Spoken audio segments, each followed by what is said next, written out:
jadi tanda masalah kesehatan yang serius banget. Lo pernah nggak sih tidur sekamar sama temen yang ngoroknya udah level subwoofer bioskop? Awalnya berisik biasa, tapi tiba-tiba hening. Lo diam sebentar, nunggu, nunggu. Bro, jangan pergi bro! Untungnya, 5 detik kemudian dia lanjut ngorok kayak gergaji mesin. Tapi bro, itu bukan tanda dia tidur nyenyak. Itu bisa jadi tanda obstructive sleep apnea atau disingkat OSA.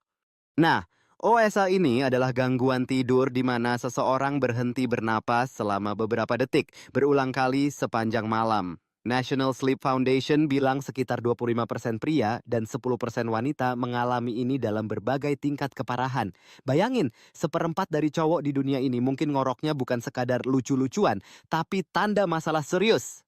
Lo bayangin aja, pas tidur otot tenggorokan lo rileks banget, sampai nutup saluran napas. Udara nggak